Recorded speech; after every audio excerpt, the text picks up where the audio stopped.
স্বাভাবিকভাবেই তখন যদি একজন মানুষও তাদের সহায়তার জন্য উপস্থিত হয় তাহলে তা কতই না আনন্দের বিষয় হবে। কিন্তু ইসলামে ওয়াদা পালন এ সব কিছুর ঊর্ধ্বে। প্রচণ্ড যুদ্ধ চলছে।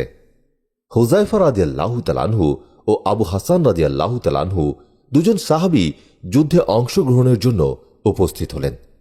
কিন্তু তারা মহানবী হযরত মুহাম্মদ সাল্লাল্লাহু আলাইহি সাল্লামকে জানালেন যে পথিমধ্যে কতিপয় কাফের আমাদের বাধা প্রদান করে বলল, তোমরা বুঝি মুহাম্মদ সাল্লাল্লাহু আলাইহি সাল্লামের সাহায্যের জন্য যাচ্ছ?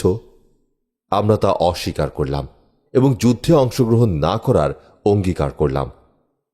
রাসূল সাল্লাল্লাহু আলাইহি সাল্লাম যখন অঙ্গীকারের কথা জানতে পারলেন তাদেরকে জিহাদে অংশগ্রহণ করতে নিষেধ করলেন এবং ইরশাদ করলেন, আমরা সর্বাবস্থায় অঙ্গীকার পূর্ণ করব।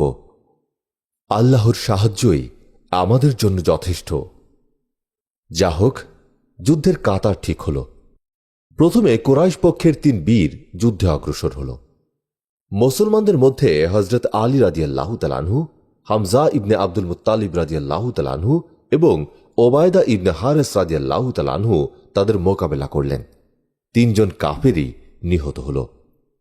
মুসলমানদের মধ্যে কেবল ওবায়দা রাদিয়াল্লাহু তাআলা আনহু আহত হলেন।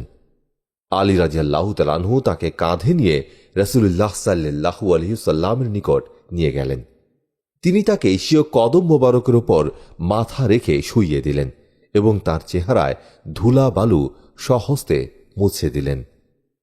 হযরত ওবায়দা রাদিয়াল্লাহু তাআলা আনহু মুমূর্ষু অবস্থায় মহানবী হযরত মুহাম্মদ সাল্লাল্লাহু আলাইহি সাল্লামকে জিজ্ঞেস করলেন, ইয়া রাসূলুল্লাহ, আমি তবে শাহাদাতের মর্যাদা হতে বঞ্চিত হলাম? রাসূল সাল্লাল্লাহু আলাইহি সাল্লাম বললেন, না, বরং তুমি শহীদ এবং এ ব্যাপারে আমি সাক্ষী।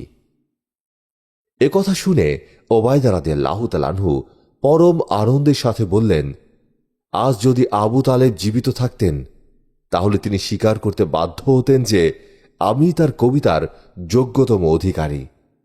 আবু ওবায়দার ইন্তেকাল হলে মহানবী হযরত মুহাম্মদ সাল্লাল্লাহু আলাইহি সাল্লাম স্বয়ং তার কবরে অবতরণ করেন এবং স্বহস্তে তাকে দাফন করেন। সাহাবায়ে কেরামের এ অনন্য বিশেষত্ব কেবল ওবায়দা রাদিয়াল্লাহু তাআলা আনহু এর ভাগ্যেই জুটেছিল। সাহাবায়ে কেরাম রাদিয়াল্লাহু তাআলা আনহু এর বিস্ময়কর আত্মত্যাগ ও দুঃসাহসিকতা উভয় পক্ষ যখন তুমুল যুদ্ধে লিপ্ত হল তখন দেখা গেল যে অনেকের নিজ আপনজন কলিজার টুকরা তারই তলোয়ারের নিচে এসে ধরাশায়ী হয়েছে। যখন সিদ্দিকে আকবর রাদিয়াল্লাহু তাআলা আনহু এর পুত্র, তখনও তিনি মুসলমান হননি, যুদ্ধের ময়দানে অবতীর্ণ হলেন, তখন স্বয়ং সিদ্দিকে আকবর রাদিয়াল্লাহু তাআলা আনহু এর তরবারি তাঁর দিকে এগিয়ে গেল। উতবা যখন সামনে বাড়ল তখন তার প্রিয় সন্তান হুযায়ফা রাদিয়াল্লাহু তাআলা আনহু তলোয়ার কোষমুক্ত করলেন। ওমর রাদিয়াল্লাহু তাআলা আনহু এর মামা যখন যুদ্ধের ময়দানে নামল, ফারুক আজম রাদিয়াল্লাহু তাআলা আনহু এর তরবারি তার জীবন নাশ করে দিল। শুরু হল তুমুল যুদ্ধ। একদিকে যুদ্ধ তীব্র আকার ধারণ করল, অপরদিকে সরদারে দু আলম সাল্লাল্লাহু আলাইহি সাল্লাম সেজদায় পড়ে আল্লাহর সাহায্যের জন্য প্রার্থনায় মগ্ন হলেন। অবশেষে আল্লাহর পক্ষ থেকে সুসংবাদ দেয়া হলে তিনি আশ্বস্ত হন।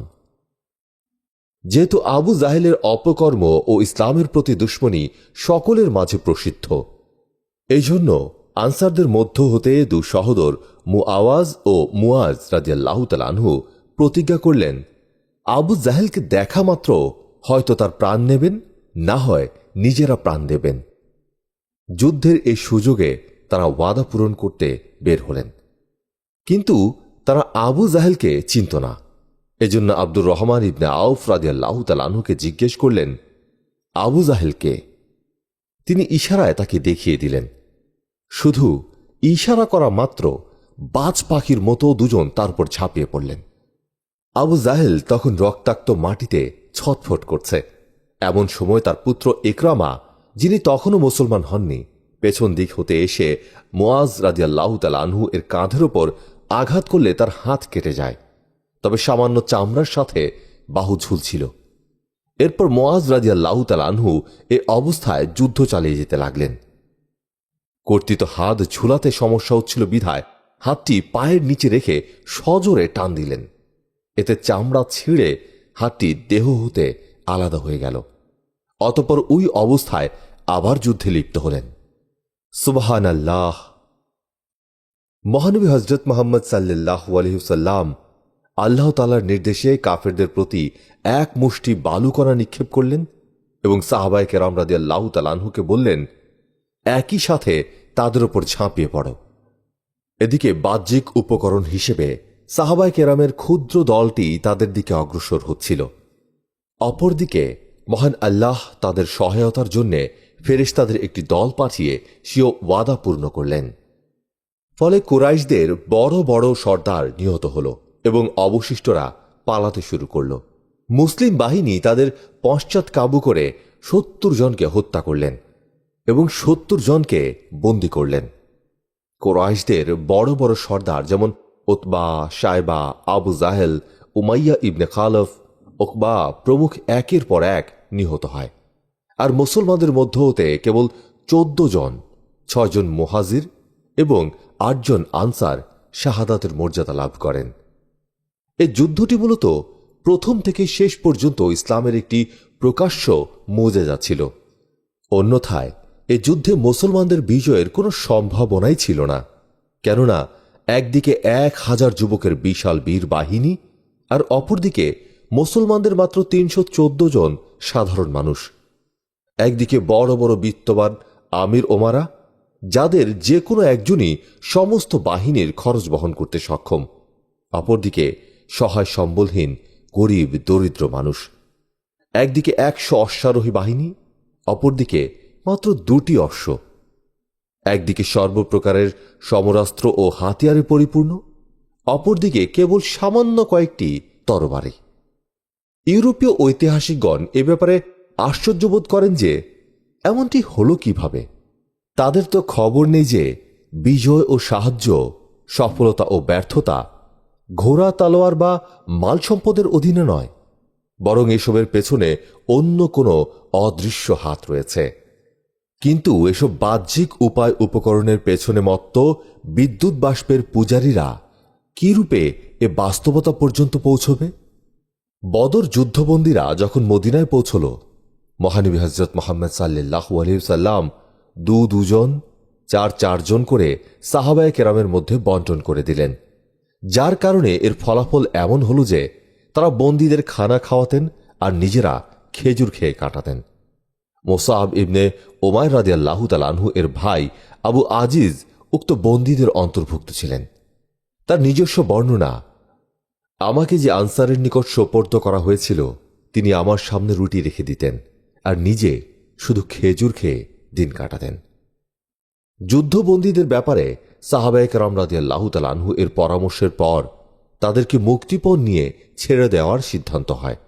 সে অনুযায়ী প্রত্যেকের বিনিময়ে 4000 দিরহাম মুক্তিপণ নিয়ে তাদেরকে মুক্তি দেয়া হয়। বন্দীদের মধ্যে রাসূলুল্লাহ সাল্লাল্লাহু আলাইহি ওয়াসাল্লামের চাচা আব্বাস রাদিয়াল্লাহু তাআলা আনহু, যিনি তখনও মুসলমান হননি, তিনি রাতে বেরির যন্ত্রণায় আর্তনাদ করছিলেন।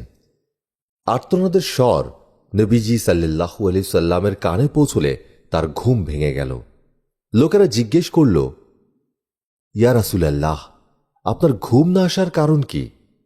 তিনি উত্তরে বললেন, আমার চাচা জানের আর্তনাদের স্বর আমার কানে ভেসে আসা সত্ত্বেও আমি কিভাবে ঘুমাতে পারি? সবকিছুই নবী করিম সাল্লাল্লাহু আলাইহি ওয়াসাল্লামের জন্য সম্ভব ছিল, কিন্তু ইসলামী সাম্যে স্বীয় বয়োবৃদ্ধ শ্রদ্ধেয় চাচাকে বন্দী দশা হতে মুক্তি দেওয়ার অনুমতি দেয়নি। অন্যান্যদের থেকে যেরূপ মুক্তিপণ গ্রহণ করা হয় তার থেকেও তদ্রূপ আদায় করা হয়, বরং সাধারণ কয়েদিদের চেয়ে 4000 দিরহাম এবং বিত্তবান নেতৃস্থানীয়দের থেকে আরও কিছু বেশি নেওয়া হয়েছে। আব্বাস রাদিয়াল্লাহু তাআলা আনহু বিত্তবান ছিলেন, তাই তাকেও 4000-এর বেশি মুক্তিপণ দিতে হয়েছিল। এদিকে আনসার সাহাবায়ে কেরামের আব্বাস রাদিয়াল্লাহু তাআলা আনহু এর মুক্তিপণ ক্ষমা করার জন্য আবেদনও জানিয়েছিলেন, কিন্তু ইসলামী সাম্যে আত্মীয় অনাত্মীয়, বন্ধু শত্রু সকলের